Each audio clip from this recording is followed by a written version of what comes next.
Alrighty. Hey, hi, and hello, guys. This is my Zoom mic that I've had forever. Forever. It's like Zoom 1. My dad bought it for me forever ago, and I never really learned how to use my field mic, and I just always had this audio interface field mic and never used it. And when I got into more audio equipment and film equipment, I realized what a gem this is. So I'm gonna try to use it as best as I can. I have my other microphone on my camera just in case, but in the meantime, I've got this one too, testing out the waters, seeing what I like. And of course, just on cue, just on schedule, my battery is dying. How lovely, because this wouldn't be one of my productions without the battery dying, you know.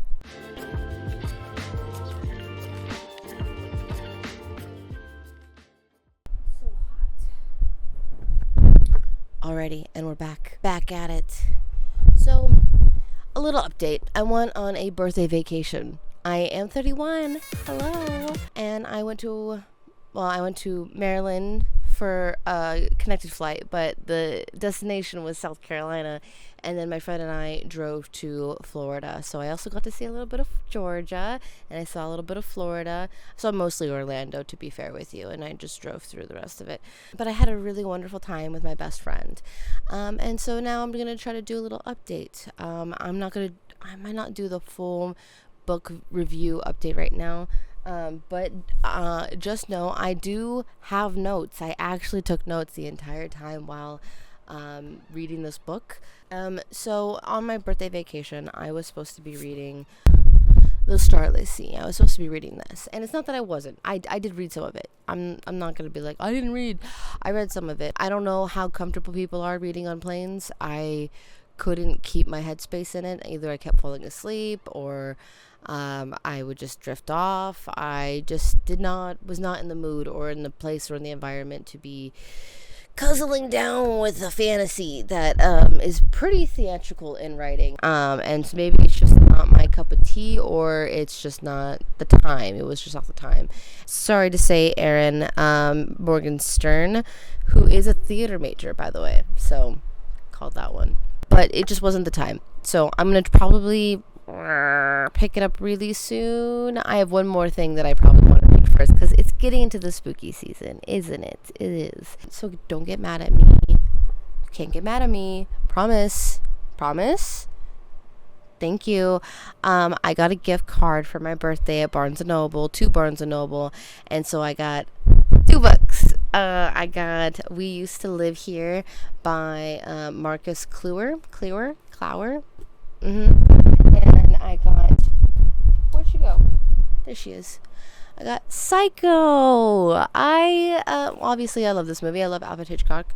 I honestly didn't know it was a book first. Most things are book first. But I just didn't know. It never came up. I knew so many things were books first, but not this one. And I was like, what? For someone who went to film school specifically for film adaptation. So I was very excited, and then I couldn't choose. I honestly was having a difficult time choosing between these 2 books, and I was like, okay, my gift card's like $25. Like, I'm probably just gonna get 1 book and, save the rest for another day, But what happened was, I was looking for my Barnes & Noble exclusive book, because I have the membership. And online, it says there's like a book that's $4 cheaper, but it's the Barnes & Noble exclusive edition. And I don't know what that entails. I don't know if you get extra posters, because sometimes, like in special edition type deals, you get like a different cover, or there's like some extra stuff in the back. Whatever. Point is that it was $4 cheaper.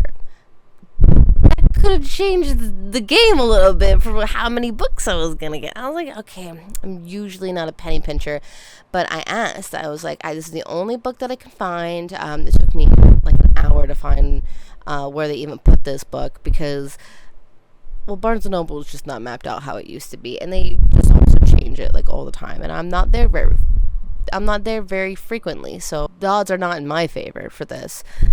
So I went up to the ladies, and they were very nice, and I told them my plight, and they looked it up, and they were like, see, you're not the first person who's asked this. And I was like, what's going on? And they they have a situation where there's stuff showing in the system that's not actually in the store. And so they double checked. They had people in line, and I was really embarrassed because I was like, "You don't have to do all that." Like, no. We want to make sure you're getting the best deal, and that was very sweet, really was. Because what happened was they ran over there, and that was the last book, and they're like, "I don't know why it's telling us that we have this when we don't, and because we don't want you to like leave here spending more than you planned. What we're gonna do is we're gonna give you the buy one get one deal." And coupon or whatever. Like they just gave me a buy one get one deal, and that very sweet. Thank you so much, because I was able to get both books, and I only had to pay like $3 extra, and I had $3 extra. And I know I said I would not buy any more books, but I don't think that a gift card for my birthday and $3 extra counts. You can't be mad at me. No. Also, I really liked this book. So what happened was, I kind of immediately started reading it. As soon as I got it, I was like, "Oh, I'm curious how it is," because the back of the book was really interesting. It just seemed like, okay, first it's like there's nothing worse than uninvited guests. Girl, same. Like, I don't want people in my house unnecessarily. Do you know how many times I've gone downstairs, because this is not my house, it's my parents' house. I go downstairs and there's just people I don't know, or people I do know that I did not know was coming over, and I'm like, "Hi, it's not that you're not allowed here, but why are you here?" So the back says, as a young queer couple who flips houses, Charlie and Eve can't believe a killer deal they've gotten on an old property in a picturesque neighborhood. While Eve works on the house one day, there's a knock on the door. A man stands there with his family, claiming to have lived there before and asking whether or not it'd be all right to show his kids around. People pleaser to a fault, Eve lets them in. As soon as the strangers enter the home, inexplicable things start to happen. The family's youngest child goes missing, and ghostly presents materialize in the basement. Even weirder, the family can't seem to take a hint that their visit should be over. And when Charlie suddenly vanishes, Eve slowly loses her grip on reality. Something is terribly wrong with the house and with this visiting family. Or is Eve just imagining things? And come on, that was a pretty good back, wasn't it? Like, that's pretty enticing. And I was like, I really like horror movies, or like haunted house movies, or watch so many type of movies where like the families are evil and they come and they're just trying to take what you have, right? And so I don't really know how deep this goes. And the entire time I'm taking notes and I'm coming up with conspiracy theories. And I'm like, wait, is this happening? Oh, wait, is this happening? Oh, I bet maybe, what if this happens? And literally almost everything that I came up with is happening. Like all of it, simultaneously, like all of it. Which is like a bad and good thing, depending on who you're talking to. If you're talking to my boyfriend, it's a bad thing. He did not like it. I talked about this book incessantly the entire time when reading it, and he was like, What? What? What? What? What? But what? What? And he was very upset. He was like, this book doesn't make any sense. And he was just like, not happy. But I really liked it. I was having fun with my conspiracy theories. And, well, this whole book is one big conspiracy theory. So if you like conspiracy theories, if you like going down rabbit holes, this is quite the book for you. And I read it, and I had so many thoughts and feelings about it. Like I wanted more answers, because it's the ending doesn't give you enough answers, I think, which is probably to a purpose. I'm not trying to say that's to a fault. He's probably doing that on purpose for sequels or trying to get engagement. Like, it seems like a very interactive material, people going online and talking about it. I think that he wants to create a buzz. And then when I was done reading the book, I finally gave in and watched the YouTube videos that I've been wanting to watch, because of course it can hear me. My phone can always hear me. It's always listening. And it knows that I've been reading this book. And so it popped open a girl talk about the entire analysis of the book and what she thinks she has figured out. And she has done a lot of like Reddit work, going through and trying to figure out some theories and stuff like that as to what is really going on. And I think it's like all of the above kind of thing.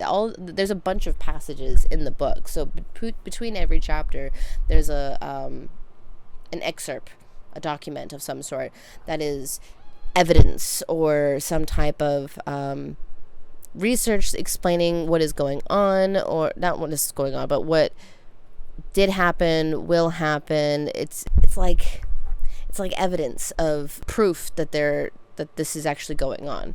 And at a certain point, I started to wonder if it was the main character gathering up all this information, like after the story ends, and we're just seeing little blips of it. And this is like her proving to herself that she was right all along. And I think I might be right about that a little bit, just because of what she says at the end, that she's like collecting all this evidence. Everything we've read is what she found, but this book, as much as I was on a roll, I was on a ride, having fun, trying to figure out what the hell was going on. I wasn't sure if she was crazy the whole time, they were going to play that card, or there was some like demonic spirit, or if there was like some CIA conspiracy wormhole, Men in Black type of thing going on. I was not sure at all. I was trying to figure it out. I don't think I ever really figured it out, and I don't know if I was fully satisfied per se. I'm gonna say I wasn't satisfied, because I went onto YouTube and looked for answers, and not necessarily in a way that was like, no, the book left me like hanging, left me just like miserably wanting more. No, it wasn't like that dramatic. It was just that I felt like I couldn't figure it out, and maybe I needed some more.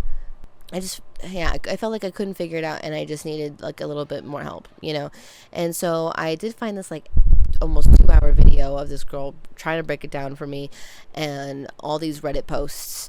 And when she did that, things made a lot more sense, and it also gave me so many more questions.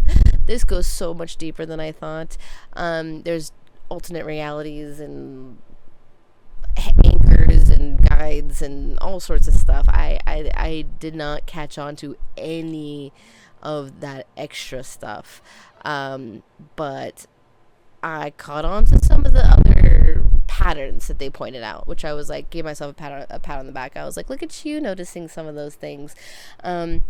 I did think the dumbwaiter came into play a lot more than it did.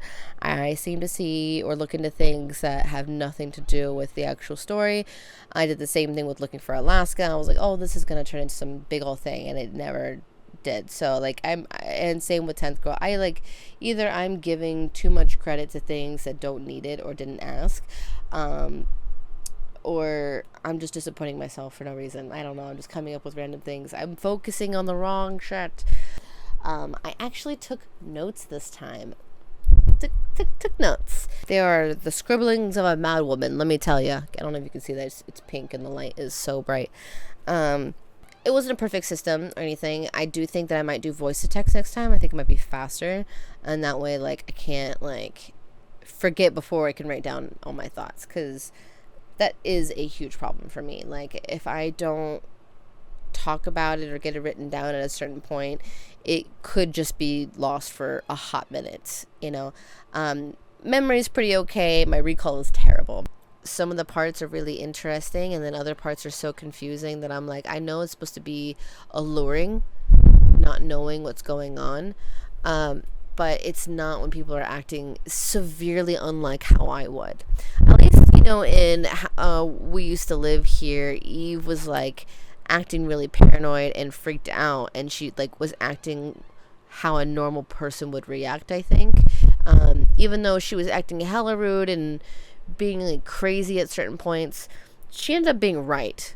So I don't know if I could blame her all that much for acting out and yelling and snapping at people when she did. And so if I don't go back to Starless Sea right away, please understand I'm trying. There is an audiobook on Spotify, thankfully, because of how old these books are now and how late I am to the game. Like, I Used to Live Here, over a year old. I'm so late on that. And I kind of thought I was finally hip to a new book this time, because it was in the new and relevant section in Barnes & Noble. Well, it was by the new and relevant. It was on the horror table. See, did it to myself again. But I was hoping that I was finally on the up and up this time, but turns out I'm still a year later, so that's okay. And then Psycho, I'm like 65 years late, so doesn't really matter. But yeah, this is my update for now. Bye.